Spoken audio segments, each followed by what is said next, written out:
There we go. All right, everybody. Welcome to class. We are broadcasting live from the CAT 231 building, the Jeremy Lab. And tonight's topic will be HR, big picture HR, not specifics on things like resumes. We will hit some of that, but we are, shall we say, sitting behind the desk as an HR professional looking at a potential employee. So as we get started, let me go close a few doors and we'll get going. So.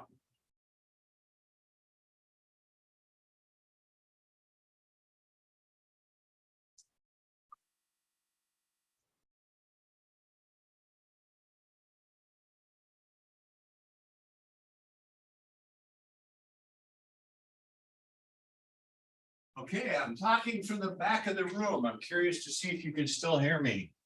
Or do I need to be in the front of the room for you to hear me? You can. Front's better, but I could hear you in the back. Oh, that's good to know. All right. So maybe if I turn up the mic volume, I'll be able to do that. Okay, not that I need to. All right. So screen share time. Somewhere, screen share. And I'm going to click here and I want screen one, share. All right. Participants can now see your screen. All right, let me close this. Enable closed captioning on this. All right. All right. This particular PDF is on my website, and I'll put the link in the 290 thing when I'm done talking. But it's a smattering of stuff I have collected over many years. So there's lots of interesting information. So I'm going to start with these SMART goals. The reason I'm bringing this up during the HR thing is getting stuff done is how you stay employed. If you don't get things done, you don't get employed, and you also can't ask for a raise. So as you do things, the one thing I add at the end of these SMART goals is log it. Do timesheets or personal logging or whatever you want to call it, okay? And when they say specific, I'm just go this very simple thing. When you say, I want to get more visitors to my website, that's too vague. You want something, I want 10% more visitors within the next 20 days. So this whole idea of being specific and making things trackable, and you want a goal, like a stretch goal, as they call them, you want to make sure it's attainable and not fantasy. Here's an example. I want to be a commercial airline pilot. That's total fantasy. I'm 64 years old. You have to retire at 61. That just doesn't make sense. But if I said, hey, I want to learn how to fly, that's attainable, okay? Because as long as you can pass the physical, you can fly like a car, drive a car. And realistic goals. I've had managers give me a deadline. Hey, can you do this in 3 weeks? I'm going, no way. It's a 3-month project. They throw out a short timeline just to see if you're going to say yes or no.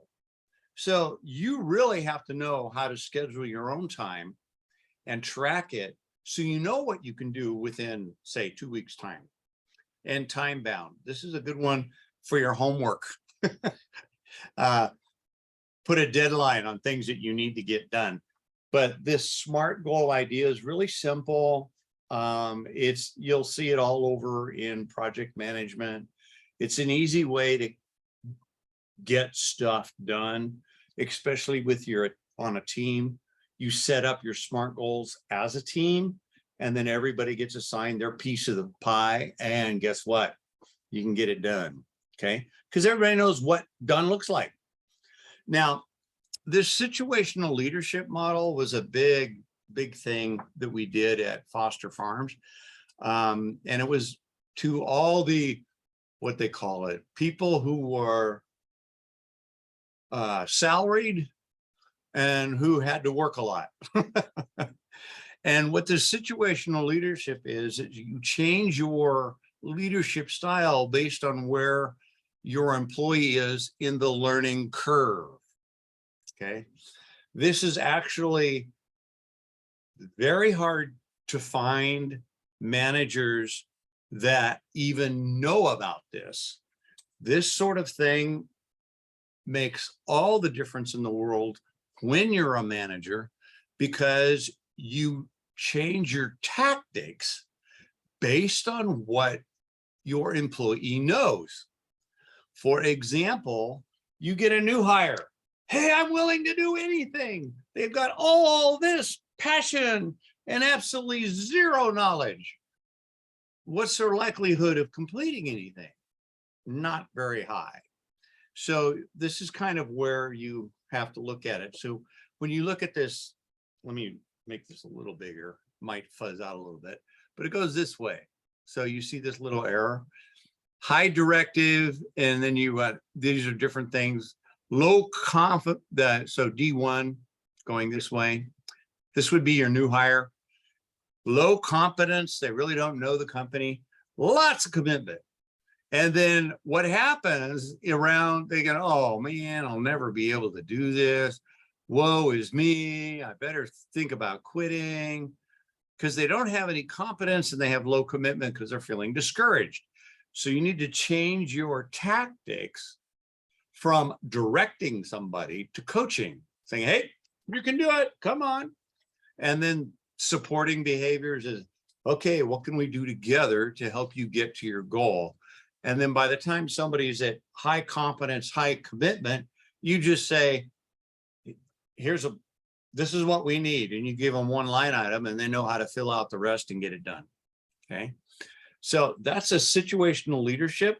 And I bring that into HR because eventually some of you will be in a management position and you can't manage everybody the same way. That's the big thing I want to say. You cannot manage everybody the same way. And situational leadership gives you the ability to adapt your approach to your audience. That's rather important. Now, we'll move some of this other stuff down here. Now, these are just fun. And I know you're not supposed to read some of these, so you can read them later, but these are fun enough to do. You want to get noticed by Facebook? Hack the site and redesign some profiles to look like MySpace profiles. That's what Chris Putman of Austin, Texas did. When the subterfuge was discovered, executives at Facebook experienced 3 stages of what the? First, they were pissed off. Then they were sort of impressed. And they said, let's hire him. And they did. So there's other, that's a very interesting way. Now, MySpace is pretty dead. So you can see this is dated somewhat. I didn't put it. Yeah, here we go. 2016. Okay. Chocolate. This was good. He folded around Nestle Crunch bars and he called it a resume bar. Credentials that will satisfy any organization's appetite. And one organization gave him a job. Okay. And if chocolate doesn't work, you can always get your future boss plastered. maybe not, right? Unemployed graphic designer Brendan Gleason combined his love for brewing with his need to put food on a table and created a resume in the form of a 4-pack homemade beer. Each bottle of resume ale, as well as the packaging, featured his CV details, that's the fancy way to say resume. Gleason is no longer unemployed. CV stands for curriculum vitae. And that's usually when you're in academic circles, they want your CV, not your resume. Same thing, it's just different slant, okay? And this one I thought was really good, this one here. After being turned down for 250 jobs, social media specialist threw himself at the mercy of prospective employers. I spent my last 500 pounds on this billboard. Please give me a job. 60 companies went to his site, employadam.com, to offer him a job. So here's a social media specialist who's got some technical chops because he knows how to set up a domain name for this website. That's pretty good. And then this look himself, this one is really clever. And we like to look up ourselves online. With this in mind, Alec Brownstein bought an ad on Google. He titled it Ian Richtenthal and then linked it to his own portfolio. Richtenthal at the time was the creative director at the ad agency. When he Googled himself, the first result was an ad with his name and Brownstein's resume. It was great. Richtenthal told CBS, so unusual and fun. This is why we hired him. So it's okay to go outside the box, okay? So these are a couple of ideas that, so just be creative. You're gonna get Googled. You're gonna get, people are gonna look at your profile. They're gonna drill down on your history.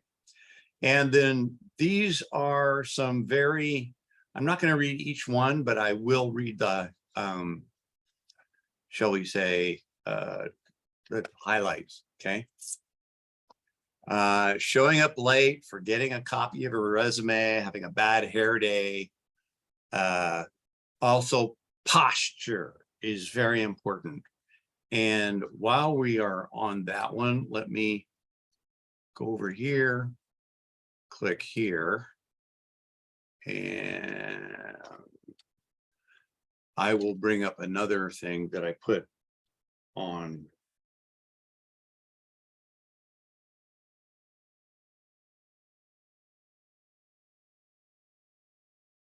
This body language link down here and smile power. These are hacks to your behavior to have you appear more confident, okay? And before we get too far into this, it's really hard to mimic the nervousness of an interview when you're in a mock fake interview with your friends, family, neighbors, coworkers, whatever. That nervousness leads most people to talk too much. So it's okay to have a silence. And I would highly recommend weaving silence into your interview to see if it makes your bosses or potential bosses or the interviewees uncomfortable. If people are not comfortable with silence, that means they're going to talk a lot, okay? True story. I was in an interview at Foster Farms and I asked the director of software, hello, my name is Dale and nice to meet you, Mr. Brown. What got you to where you are at Foster Farms today? We shook hands, I sat down, and he spent the entire interview talking about himself. I said those words at the beginning, and at the end, I said, thank you for your time, and left. I was a perfect fit for the job. That happens. So here we go. This is what hiring managers are saying. So what not to do in an interview. And this is pretty solid advice. even though it's maybe somewhat dated. Appear disinterested. Don't be bored. Okay. Stay engaged. Okay. Inappropriate dress. Now, this is a sticky wicket. One thing I have discovered is you want to dress about the same as your boss, but not any better. So if your boss is wearing khakis and a button-up shirt and nice loafers, dress about the same. Don't come to work in a three-piece suit unless your boss wears a three-piece suit every day. It also depends if you're public facing or not. It depends, but you definitely want to be neat, put together. You don't want to be a slob. Okay. And this arrogant, it's, this really turns off most hiring managers. And let's ask a few questions here. We'll use chat. How do you know somebody's arrogant? I'll put that into the chat window here. How do you know? How do you know that someone is? You can use chat, or you can shout out, or whatever you want to do. Okay, might be easier to use chat, might be easier to shout out. I don't care. I'm in an empty room, nobody showed up. So feel free to make me feel less lonely. They typically feel like they know everything. Yeah, like they know everything. And I guess one of the words is gaslighting. They trivialize other people's intelligence. That's a big danger sign. Okay. And that arrogance comes across in a lot of ways. You can think it's self-confidence, but it may be perceived as arrogance. So this is one of those things where you just kind of have to check and balance your own behavior. And that's with practice. You have to put on a different mask, shall we say, a different, your work mask versus your home mask, and versus how you appear to your family. Okay. I had an interviewee who said, nope, you're wrong. And I said, he's an interviewee. I'm the interviewer. He's telling me I'm wrong. And I'm putting 2 and 2 together. I say, so what's his right answer? And he was in left field. It was great for the technology of the 70s, but not for the technology that we were using. So that was a problem. Okay. Yeah. People often overstate their skill set. That's a very, this is a problem that I have in my classroom. Oh yeah, I know Excel. I opened it in high school twice. That's not knowing Excel. I would ask, do you know Access? And they would say yes. And then I ask them, well, how do you create a macro? Explain how the tables work and how they connect to the forms. And if they couldn't do it, I knew they were BSing me. So what else did they just lie about on their resume? So be truthful. Okay. Answer a call or a text during an interview. Yeah, this may be something that changes over time, but I would say turn off your phone and be at the interview, not somewhere else. Okay. And then here's a funny real topic that happened to me. Appear uninformed about a company, about the company's role. Okay. Okay, I'm looking at some canvas here. Appear uninformed about a company or role. In other words, do your homework about the company. Know what the company does before you get the interview.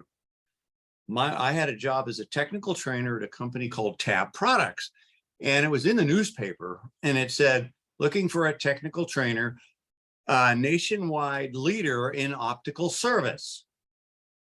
Well, I did a whole lot of study on optical service for fiber optics and eyeglasses. Once I got to the interview, they were talking about worm drives. I go, I know that stuff. So it was a little harder back then, pre-internet, but there's no excuse not to know about the company in today's world. And I would highly recommend looking at their financials if it's a publicly traded company to see if they are in the red or the black, okay? If they're in the red, you may be on a sinking ship, okay?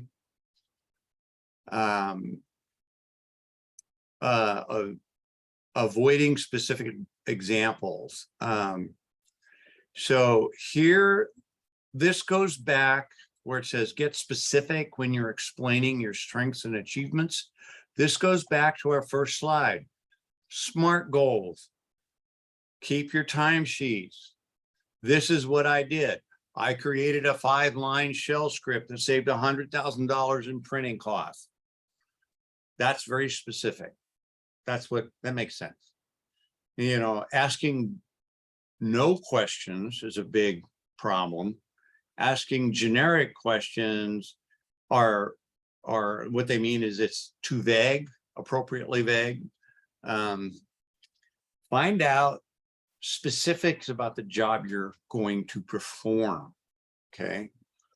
So, and this is a big one. Keep your personal life out of the interview. I cannot stress that enough. I had the most interesting interview question I received in all the years I interviewed, 30 some odd jobs, was what makes you mad? And I put it in a generic context. Looking back on it, I would have said, what makes me mad in the workplace? And then answer the question, keeping it to the workplace and leaving your personal life out of it. More about that later, okay? You don't want to let people know about your hairy armpits or whatever, okay? That's just too much information, or your tattoos or whatever, okay? Don't overshare. You're not being hired because of those traits. You're being hired because of the skills to pay the bills. Don't ask the hiring manager about their cat or their dog or their kids. That's not a good thing, okay? All right. And you would ask questions like, how long have you been in the company? You like working here? Where do you see this company going? Those types of things, okay? Now, here's some steps before leaving one job and getting to the next job, okay? All right. This is just prudent stuff, okay? This just makes sense, okay? So clean up your space, start taking junk out of your old office, delete anything personal that you have on your computer, figure out your finances, find out what's going to happen if you don't get another job right away. Do you have 6 months in reserves, 2 months in reserves, a month in reserve? You should have some reserves, okay? Yeah, clean up your online presence.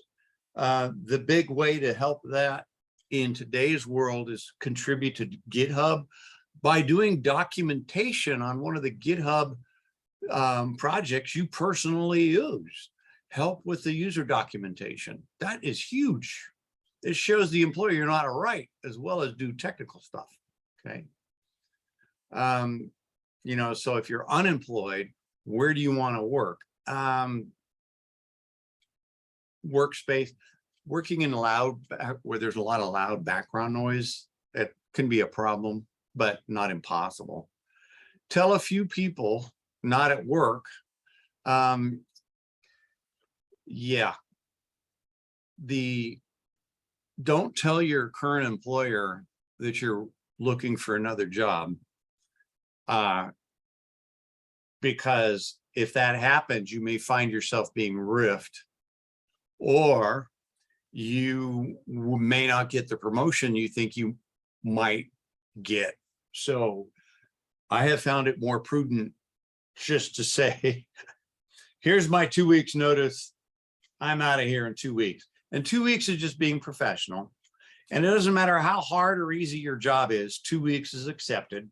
Even if it takes another person 6 months to learn your job, that's not your problem. It's the companies, because they were short-sighted and didn't give you help. Okay. And then setting your primary, secondary goals, big picture. Okay. And this is like taking a break, say, put in your 2 weeks notice and then say you're going to start the next job in 4 weeks. So you have a 2 week vacation. So you can kind of relax, recharge, retool if necessary. And then, so you walk into the new job refreshed.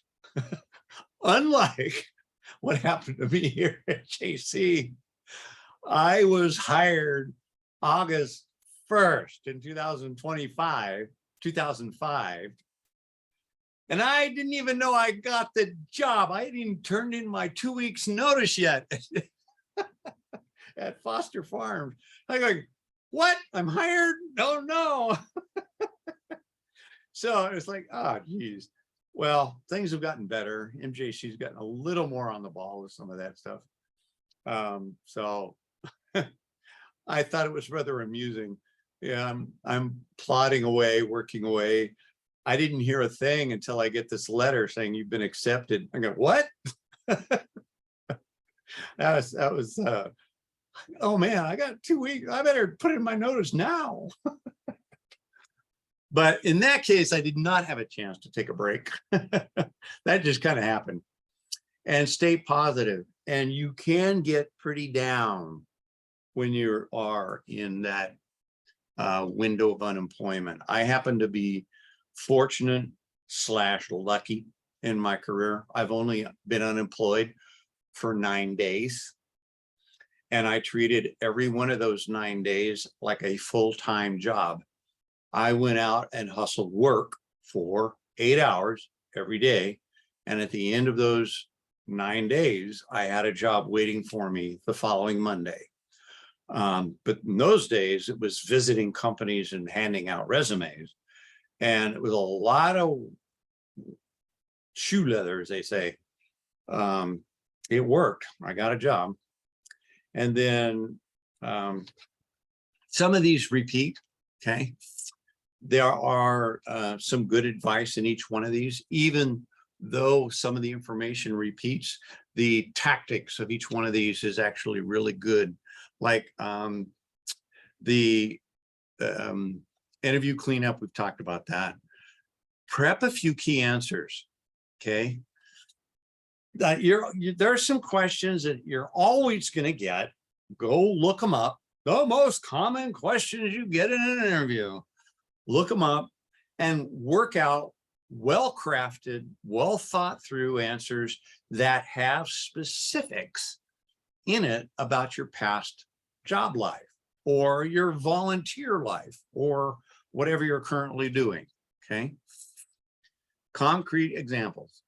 And then this is a helpful one, number 3, picture yourself landing the job and doing the job.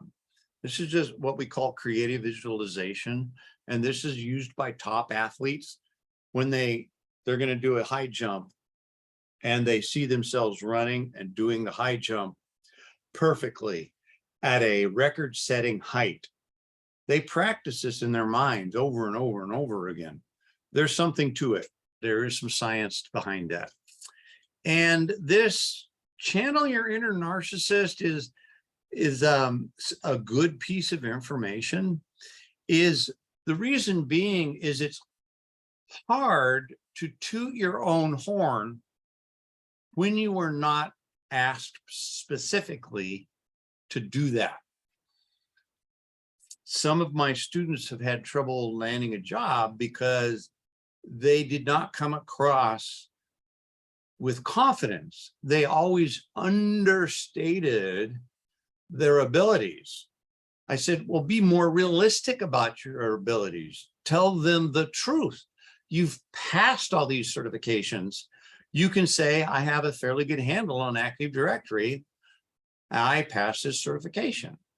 It's okay to toot your own horn to a new audience who doesn't know anything about you. Okay. All right. But don't go over the top and be arrogant. Subtle shift. Now, I like this. I saved this one. As you can see, it's from 2010. Let me make it bigger. This is really good. The primary purpose of management is to kill any hope that staying in your current job will work out for you. Bad management is how imagination gets wings. The economy needs workers who are fed up, desperate, and willing to quit their jobs for something better. You can't do something great until you quit something that isn't. The last thing this world needs is a bunch of dopey, happy workers who can't stop humming and grinning. The economy needs hamster brain sociopaths in management to drive down the opportunity cost of entrepreneurship. Luckily, we are blessed with an ample supply. Scott Adams in the Wall Street Journal. And I saw that, I said, oh, that's so true. I kept it because it made me laugh out loud. This long stories there. Okay.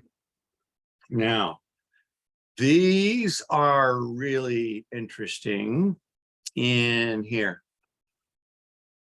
50 secrets your HR person won't tell you. Okay. And curveball questions and office horror stories.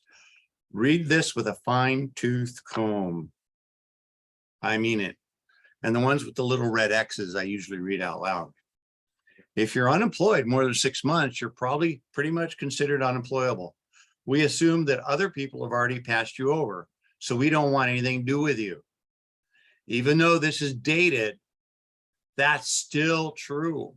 So if you know you're going to be unemployed for 6 months, volunteer, fill that time with something productive.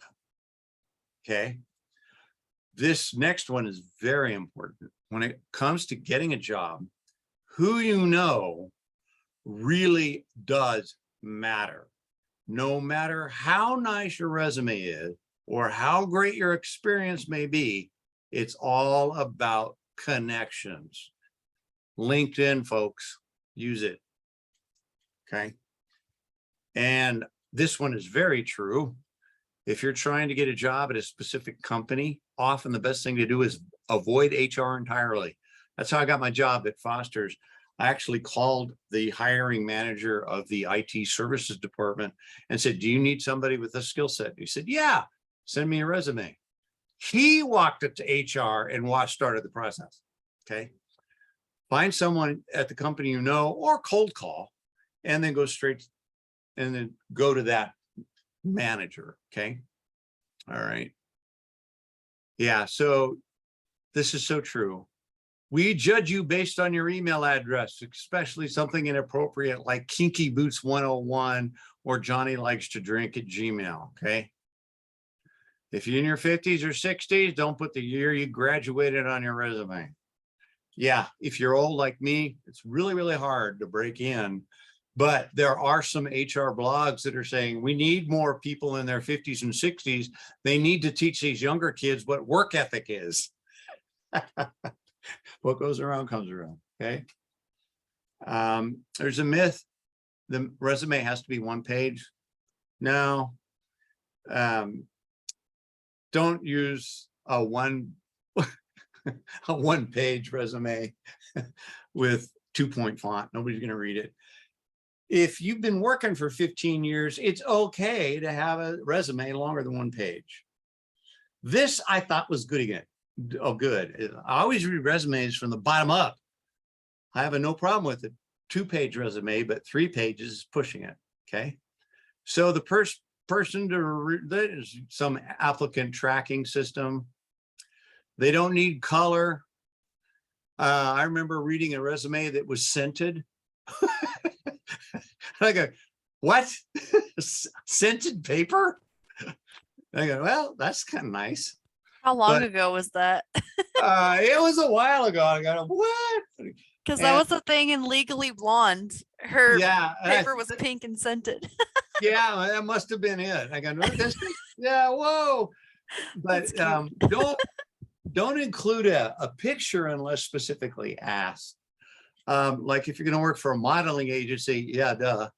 If you're going to work for a advertising agency and you're going to have a upfront face, people are going to want to know what you look like. So it will say in the application if they want a headshot.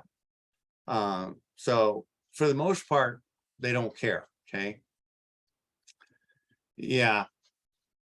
Like the interview itself. Yeah, this first one. It's amazing when people come in an interview and say, hey, can you tell me about your business? Seriously, people, there's the internet. Go look it up. That is so true. Be informed. This is sneaky. This is technically on the borderline of illegal. It's definitely unethical. A lot of managers don't want to hire people with young kids. They use all sorts of tricks to find out illegally. One woman kept a picture of 2 really cute children on her desk, even though she didn't have children, hoping the job candidates would ask about them. Another guy used to walk people out to their cars to see whether or not they had car seats. This is not so much true today, but it's still what they would call implicit bias, or it's an unknown bias. Microsoft used to call this drag. If you have kids, you can't work 80-hour weeks for us. That's somewhat changed because of lawsuits. It's true. And here's one. Is it harder to get a job if you're, I won't say fat, I'll say morbidly obese? Absolutely. We want to more than once in multiple jobs, we get candidates who were fairly qualified and they were morbidly obese, and HR would nix it because it would raise the insurance rates for the entire company. Just saying. Okay. All right. So a lot of these, yes, they will look up your credit. If this is really true, if you work for the banking or anything in finance, they are going to check your credit score. Okay. All right. Salaries and raises, salary.com. This is where LinkedIn comes in handy, is talk to your peer group and find out what they're making. Now, a lot of it's location.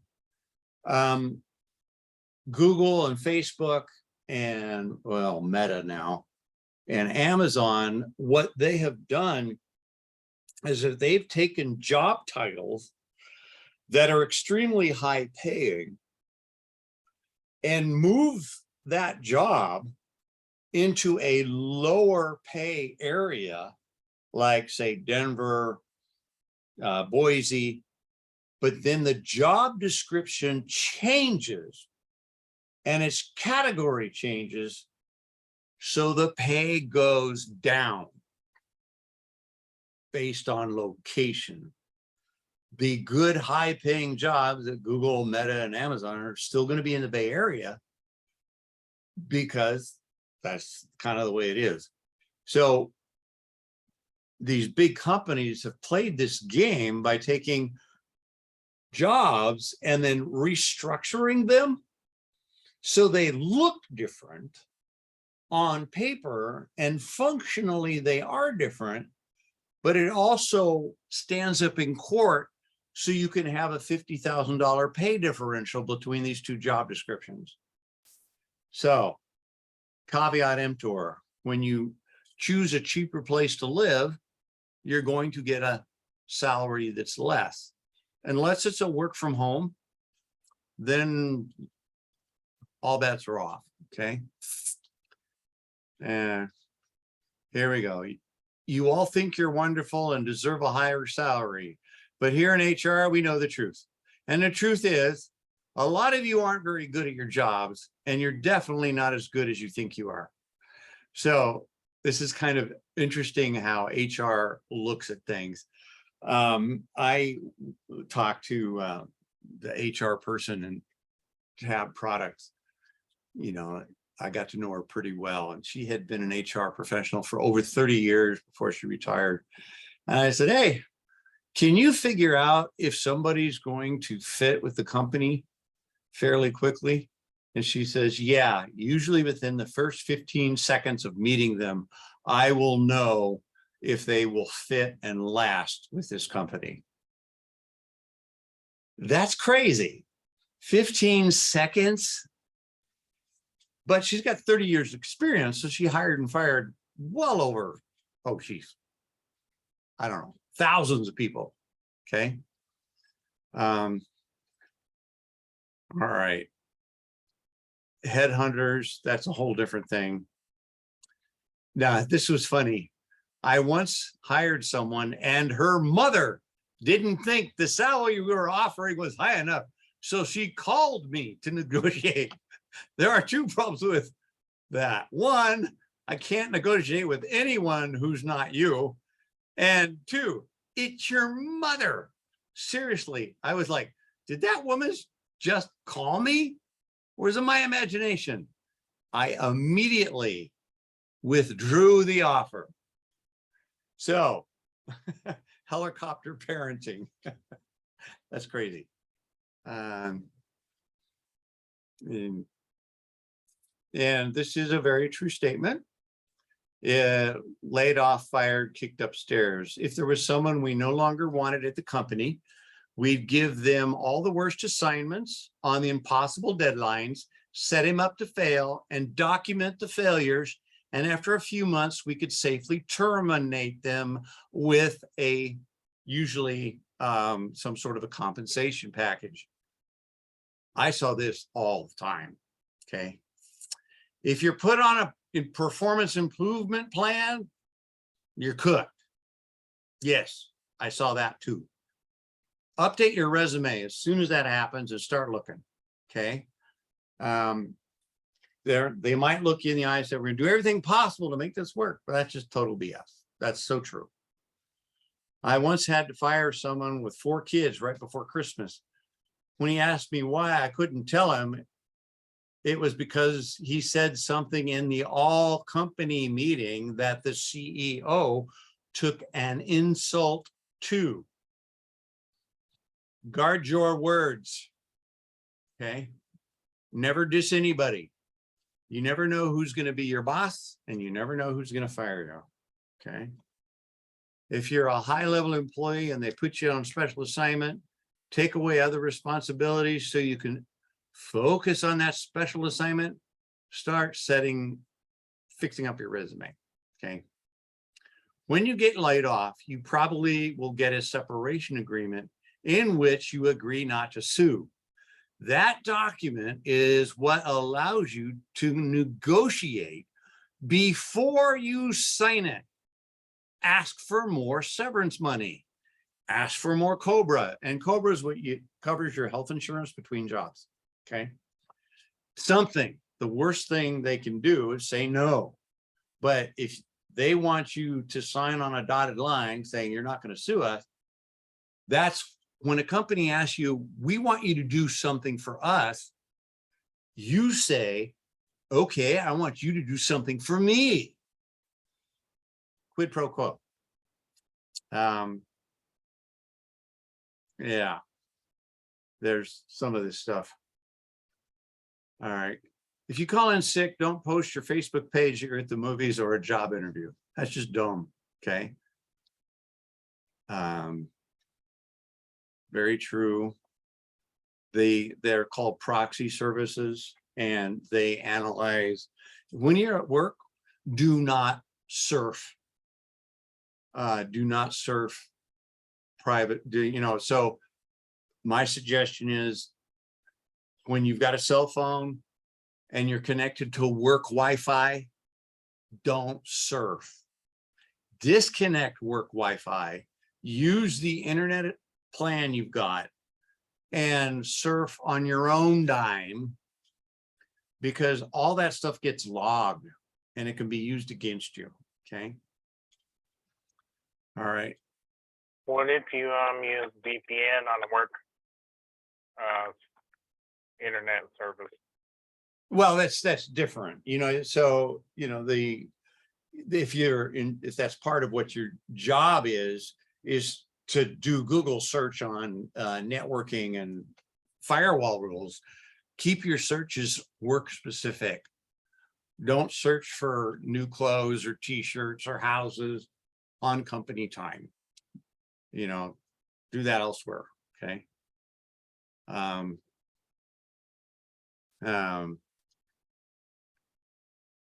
There we go. Maybe you did get carpal tunnels at work or a back injury, but we're very suspicious of those kinds of injuries because we know that there are angry employees who try to get back at a company by filing workers' comp claims. We will investigate. I can say this for a fact. That is a true statement. If you file a bogus workers' comp claim, somebody from the company is going to be lurking around your house. Okay. They're going to find it. All right. Monitoring. Yeah. A few other dirty little days. Yes, we have all had to tell someone that they need to take a shower more because of their body odor. And there's just no way it's nice to say it. I had to deal with a situation where someone seemed to be intentionally missing the toilet. We didn't know who it was, but we actually had to hold of, this is how you do the bathroom training. Can you believe it? Okay. So some of these are funny. This is, most of us can't stand being the cheerleaders of the firm. We don't bathe every night in the company Kool-Aid. We hate the Kool-Aid. HR is there to protect the company, not you. Okay. Yeah. So even though they talk about that, your travel, if we ask you to travel for your job or attend a conference, it's not really a question. It's more of a command. It can also be career ending. Yeah. All those boring training videos. Yeah, we think they're boring too. Okay. I like this one. I have all the job requirements you're looking for. I have an IQ of 300, several Nobel Prizes, 2 centuries of unique experience, and thanks to the time machine, I've invented the immortality drug. That's a lot of words for too old. How true. Okay. All right. And act professional, tips. Okay. These are just classic. Okay. This is important. No time gaps. Unexplained time gaps of more 1 or more years make employers wonder what you're not telling them. Now, if you know you're going to be unemployed for 6 months because you want to walk the John Muir Trail, well, put that in the resume. I took 6 months to hike the John Muir Trail. Okay. All right. Yeah. These are just common sense here. All right. And productivity. Let's see. See if this one.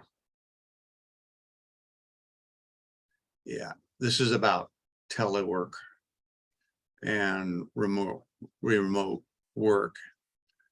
Okay, landing a job, how to negotiate. All right, here's some very common ones. Can you tell us why you're choosing this company and why you want to work for us? Never dish your previous employer. Leave it on an upend, be positive. Now I get to gripe about Foster's because everybody I knew is gone. So there's nobody left. So it doesn't matter. And the company is no longer private. So it's owned by Tyson now. And so these are the types of questions you want to work out in detail, especially interpersonal conflict. Those are really important because the manager doesn't know anything about you and they want to get an idea of what your problem-solving skills are, okay? Everybody hates this question. Go ahead and prepare an answer for it anyway. It's pretty worn out. You might not get this question. And then where do you see yourself in 1, 3, 5 years of time? That's another one that's pretty worn out, but prepare for it anyway. I like this next one. Can you justify yourself? Why should we give you this job? That's a hard question to answer. That's definitely one you want to work out in ahead of time. All right. Unreasonable deadline, huge challenge. And it says, do you prefer working on your own or in a team? In today's market, always say team. If you were to start working with our company, what's the first thing you would change? This is where you would say, nothing. I would do nothing for the first 6 months until I learned how everything in the company worked. And then I would look for opportunities for improvement that may have been overlooked by very bright people who have come before me. Because if it was easy, they would have done it already. Okay. So be careful with that one. All right. Conflict with the boss, colleague, professor, blah, blah, blah. Okay. So those are some common types of things in HR. And let me look at my other notes over here, because there's some, I think there's a few I didn't post that I read.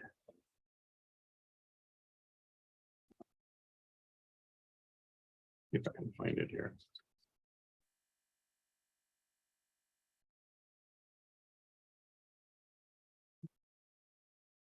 Oh, here we go. It's in the back. There we go. Yeah, I have this. Another one. 39 more secrets your HR person doesn't tell you. Let me see if I have that on my website. I want to bring it up because it's actually really pretty good. Maybe I don't have it out there. Maybe it's on my local box. Let me see here.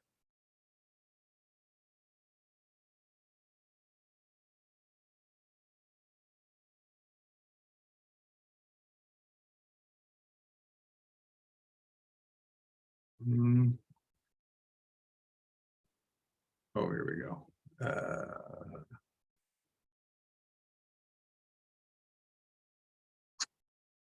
No. I will have to make sure we have this one. I'll read it through a couple of them because they're really good.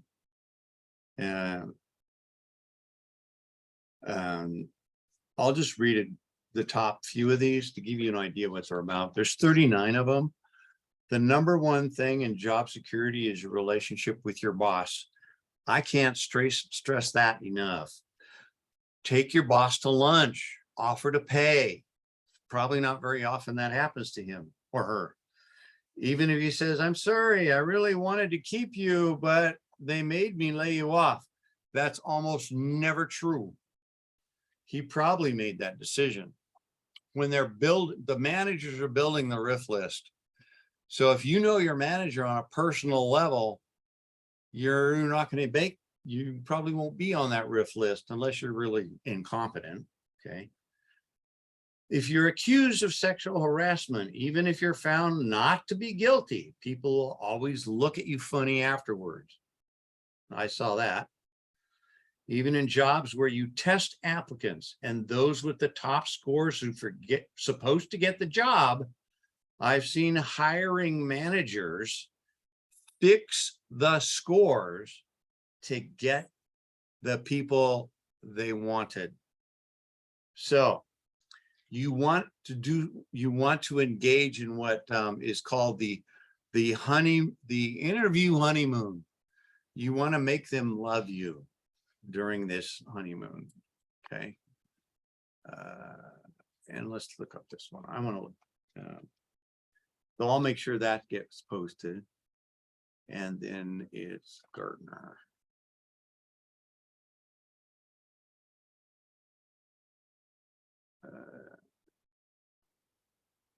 Whoops, it's up one.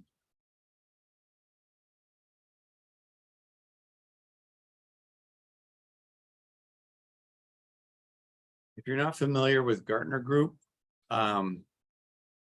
it's a wonderful. Now, this is 22, okay?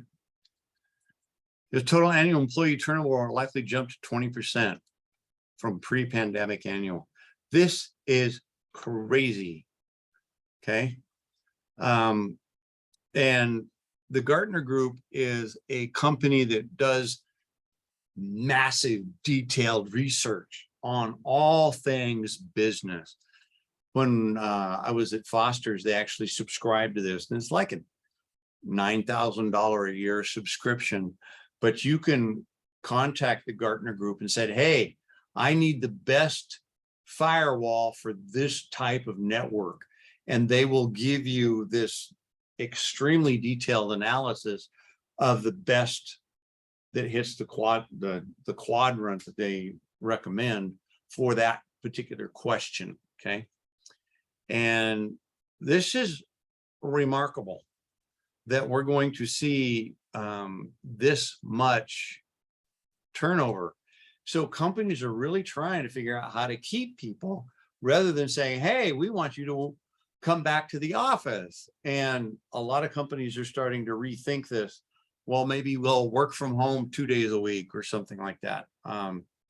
They have to come up with something, okay? All right, that's a big number, okay? And let's see, the 39 questions. I guess I don't have that in there.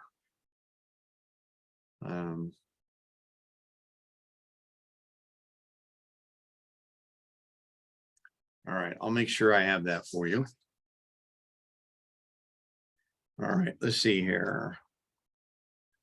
Children and hobbies do not belong on a resume. So when you have hobbies, don't write down that you're a woodworker. Keep your hobbies around the job. One of the questions I guess you would call him my mentor at Foster Farms. He wasn't really my boss. He was kind of like the guru god of the giver of data for all things networking.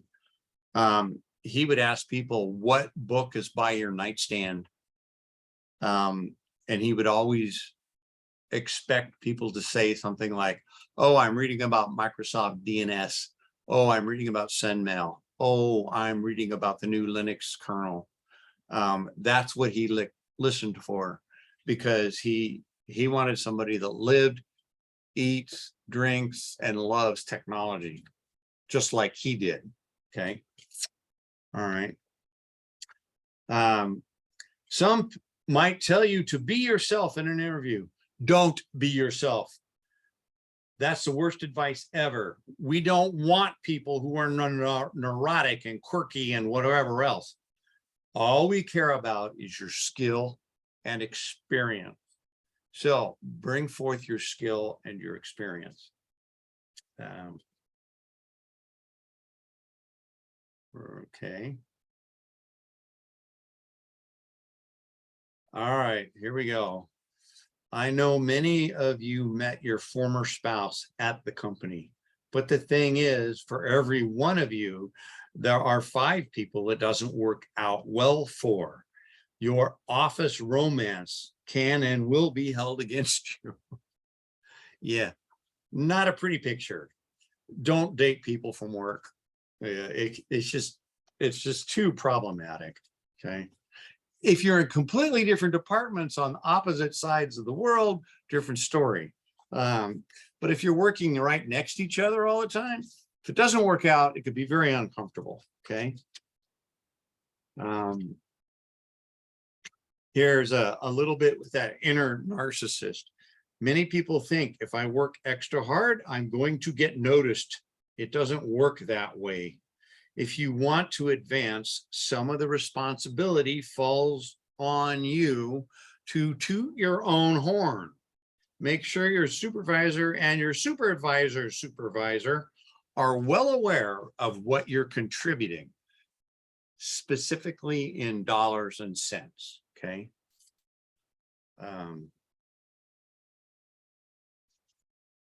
Yeah, here's another thing that says, I know a lot more about you when you walk in the door than you realize. I search for you on the web, and I often use my personal network to do pre-interview reference check, i.e., for many years, Gallo and Foster Farms had an agreement not to poach each other's employees in the IT department. Okay. So if you had sent in a resume from Gallo, it would not get looked at Foster Farms. That's something you wouldn't know. Okay. All right. And then I'll make sure you get these. I'll load them up as well. The other one is don't stalk me. Don't stalk the human resources manager.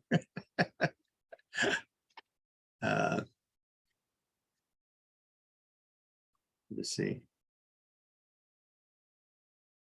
Oh, this is something that, yes, I have access to, this is an HR manager speaking. Yes, I have access to everyone's salary, but I don't look unless I have to. There's nothing worse than having to reprimand someone and then seeing they make $60,000 more than me.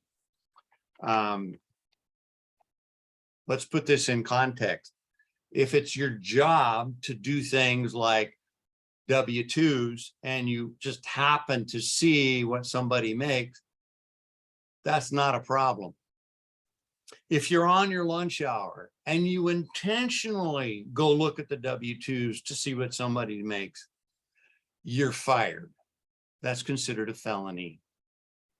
So the easy way to do that is look at the cars they drive. Okay. All right. All right. There's those. Make sure I got all of these. The 50 secrets I went through already. So those are the HR dirty little secrets. And here is something that I want to mention. I'll put this, I'll just bring up a document and I'll just type it in so you can kind of see what I'm doing here. Okay, I'm on Windows. Word.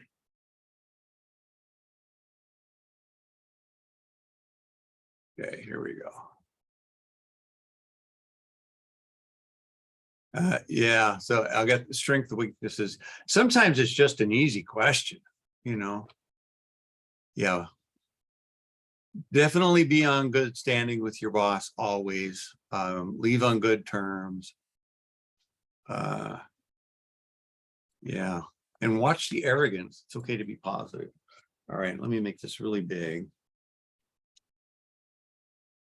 Was it 15? I think it was 2010. All right. All right, let me make this really big. Bigger, bigger, bigger. I can't remember the exact year, but it's somewhere around there. Oh. Government. Employee.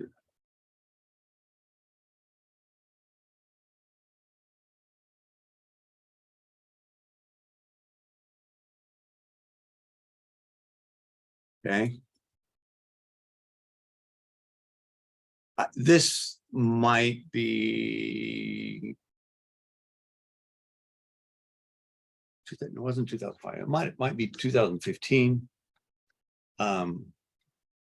I can't exactly remember what year this was. But what does this mean to you? Let's say, all right, now everybody it's 2023. All the employees are now going to be retired. That means it's going to leave a huge vacuum. Sort of. The fastest growing business segment or employee segment. No, I haven't heard about that. That looks fun. The employees So site. it's- yeah, you can look up like state workers' pay to keep everything fair. Oh, so, that's really good to know. I don't know if you've ever heard about that. Speaking of No, I like, haven't. yeah. So you can look up people if you know their name or their or positions to keep everything very fair. That's good to know. Yeah. I bring up this number because you would think that this is going to mean more opportunities for you folks. But what's happening is that the fastest growing employee segment is those that are 65 and older because they can't retire. So it's an interesting job market, is that you are actually competing with somebody with years of experience, but yet if you have all the new wow whiz bang technology and they need that, you're likely to get the job. But if you're going to work for an accounting firm and you're going to punch numbers and they need somebody with deep accounting experience, you probably won't get that job to a 65-year-old somebody. But this is an interesting number to keep track of, is who's getting the jobs and where are the jobs, okay? And we did a cross-country trip this last spring, and I was astonished at how much new building, commercial and residential, was going on across the entire country. And I'm sitting here going, where are all the people going to come from to fill these houses that cost $600,000? I don't know. Maybe it's going to collapse. I don't know. But hiring is definitely on the uptick. We got a very strong labor market. People are getting jobs. I don't know what the answers are. I would say education does not equal knowledge, yea and true. But you have to document what you know. Oftentimes your hiring manager says, you got a degree, you know something. Let's hear it. Yep, that's right. If the master's degree means money, because that's how they set salary, at least in the Valley and every place I've applied for. The higher your education level, the higher your salary. Okay. I don't know how that works in government. I think they put a requirement in there. I've had students come back who worked for the county. They could not get the management position because they didn't have their degree. So they're coming back to school in their 50s to get the degree just so they can get into management. Okay. So like the book Career Success in High Tech, just get the degree out of the way. Okay. All right. Okay. I will make sure that all these fun links are posted on the website once the recording gets done, so you can look at these things. Some of these are a little unnerving.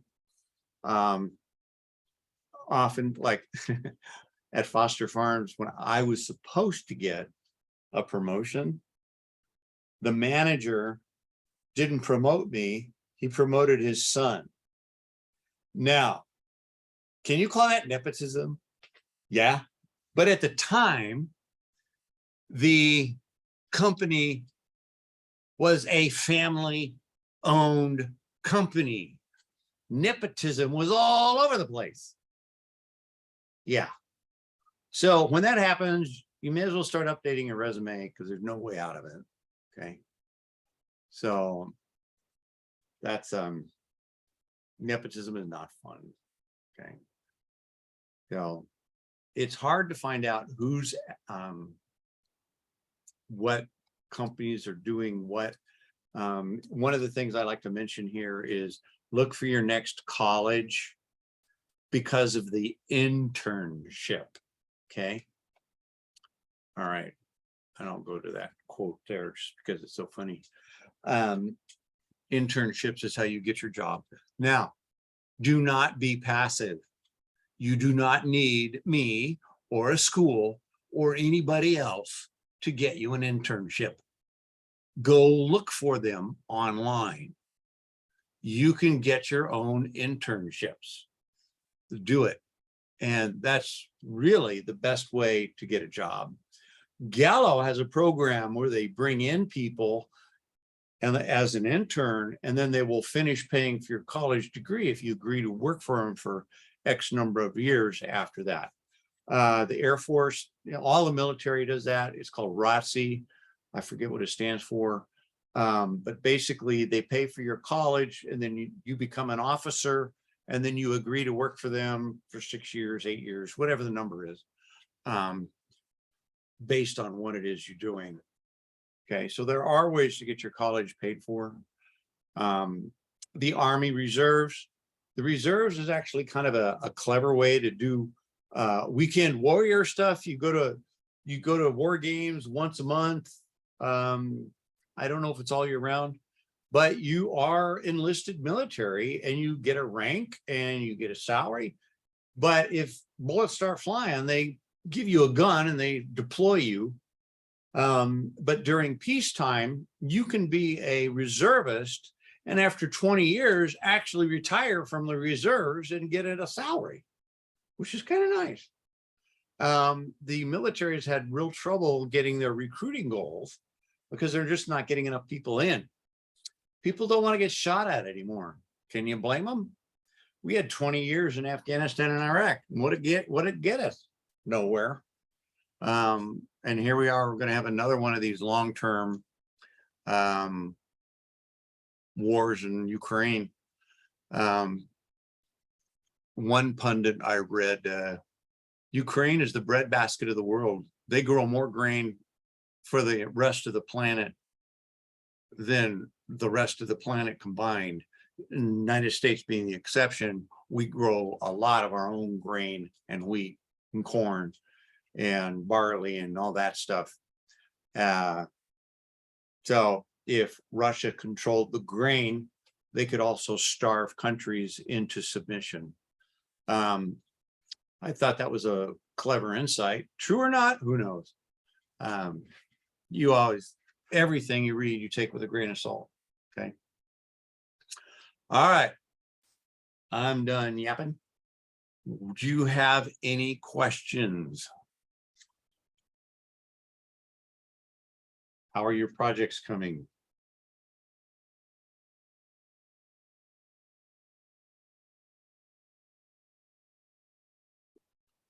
Let me stop the share. I hear crickets. Everybody's watching a YouTube video somewhere else. Chirp, chirp, chirp, chirp. Yeah, I get it. I said, one of these days I'm going to learn. Okay, I'm done talking. Anybody have any questions? That's a cue that if nobody asks a question, class is going to be over. Everybody learned that except me, right? Okay, let me do a quick. I see fireflies. Oh, no worries. Well,